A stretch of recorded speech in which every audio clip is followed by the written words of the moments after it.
Hi everyone, welcome to Gagan story time. आज की हमारी स्टोरी है गरीब की बेटी।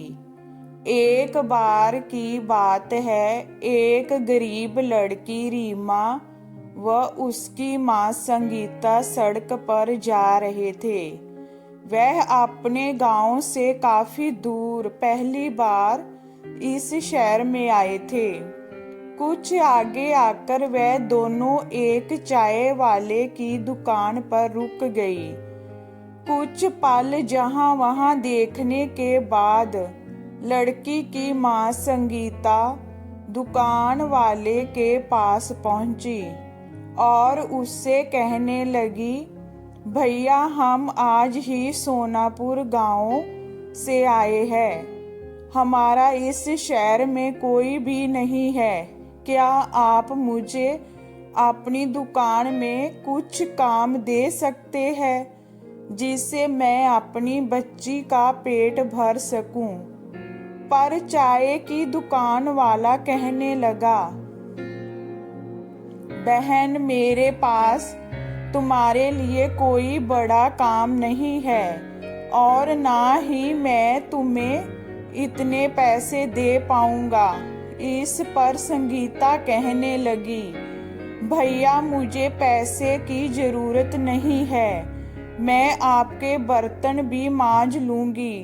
बस आप उसके बदले में मुझे इतना खाना दे देना कि जिससे मेरी बच्ची का पेट भर सके। दुकान वाला कहने लगा, ठीक है बहन, लेकिन तुम रहोगी कहाँ? इस पर वह बड़ी म्यूसी से कहने लगी, भैया मेरा इस दुनिया में कोई नहीं रहा क्योंकि रीमा के पिता का देहांत हो गया है, जिसके बाद मेरे ससुराल वालों ने मुझे और मेरी बेटी को धक्के मारकर घर से बाहर कर दिया है। वह बोली, अब तो मुझे ही अपनी इस बच्ची को पालने के लिए कुछ ना कुछ काम करना पड़ेगा। आपको मंजूर हो तो मैं आपकी इस दुकान में ही सो जाऊंगी। सुबह जब तक आप अपने घर से आएंगे तब तक मैं आपकी दुकान में झाड़ू पोछा व बर्तन साफ कर दिया करूंगी। इसके बदले में आप बस मेरी बेटी को कुछ खाने को दे दिया करना। संगीता की ऐसी बातें सुनकर चाय वाले का मन पिघल गया और उसने संगीता की बात मान ली। दोनों माँ बेटी वही दुकान में रहने लगी और काम करने लगी। ऐसे ही उनका समय बीतने लगा। एक दिन चाय वाला उससे कहने लगा, बहन मैं तुम्हारे लिए पास के कारखाने में बात करूंगा जिसमें मेरी चाय जाती है। उसके मालिक का स्वभाव बहुत अच्छा है। उनके पास तुम्हारे लिए कोई काम होगा तो वह तुम्हें अवश्य ही काम देंगे, जिससे तुम्हें व तुम्हारी बेटी को एक अच्छा ठिकाना मिल जाएगा।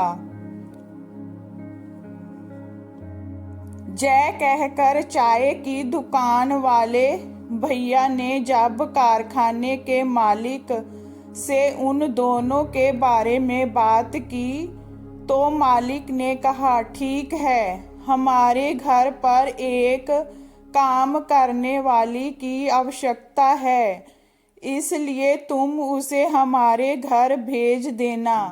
वह चाय वाला संगीता व उसकी बेटी को मालिक के घर भेज देता है, जहां पर मालिक की पत्नी संगीता को घर का पूरा काम समझा देती है और साथ में यह भी समझा देती है कि तुम्हारी बेटी रीमा मेरी बेटी रिया से दूर रहे, जिससे उसे किसी भी तरह की इन्फेक्शन या बीमारी का खतरा ना रहे। एक दिन संगीता रसोई में काम कर रही होती है कि अचानक उसकी बेटी रीमा के चीखने की आवाज़ सुनाई देती है। संगीता भागकर वहां जाती है तो देखती है रीमा ने रिया की फ्रॉक हाथ में ले रखी है और उसे देखकर बहुत खुश हो रही है। इतने में मालकिन भी वहां आ जाती है और संगीता और रीमा को डांटने लगती है। वह कहती है, संगीता, मैंने तुमसे कहा था ना कि रिया की किसी भी चीज को मत छूना और उससे दूर रहना। ये कहते हुए मालकिन रिया की उस फ्रॉक को रीमा को ही दे देती है और कहती है, अब इस फ्रॉक को तुम ही पहनना। जय कहते हुए गुस्से से चली जाती है। एक दिन मालकिन और संगीता पास के बाजार में सामान खरीदने साथ में जाती है और रीमा व रिया घर पर अकेली रह जाती है। वह दोनों अलग अलग खेल रही होती है कि अचानक रिया को चक्कर आ जाते हैं और रिया बेहोश हो जाती है। तभी पास ही खेल रही रीमा की नजर रिया पर पड़ जाती है और वह भागकर उसके पास पहुंच जाती है।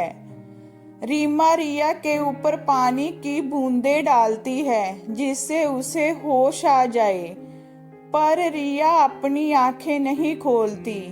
रीमा घबराकर बिना देर किए पड़ोस में जाकर शोर मचाकर यह बताती है कि देखो, रिया को पता नहीं क्या हो गया है और वह उठ नहीं रही है। उनके पड़ोसी आकर जब घर में देखते हैं तो वह रिया की हालत देखकर जल्दी से डॉक्टर को बुला लेते हैं। कुछ ही देर में डॉक्टर वहां आ पहुंचते हैं और रिया को इंजेक्शन लगाते हैं जिससे वह होश में आ जाती है। कुछ देर बाद मालकिन व संगीता भी बाजार से लौट आती है और घर पर पड़ोसियों को देखकर घबरा जाती है। रिया की हालत देखकर तो मालकिन बहुत ही परेशान हो जाती है, लेकिन डॉक्टर उन्हें दिलासा देते हैं कि अब वह ठीक है और कुछ दवाइयाँ लिख देते हैं। रिया की मम्मी उसके पापा को भी फोन करके बुला लेती है। डॉक्टर उन दोनों को समझाते हैं कि ब्लड प्रेशर लो हो जाने की वजह से रिया को चक्कर आ गए थे और वह बेहोश हो गई थी। ऐसे में अगर सही समय पर रीमा पड़ोस में जाकर लोगों को नहीं बुलाती तो कुछ भी हो सकता था।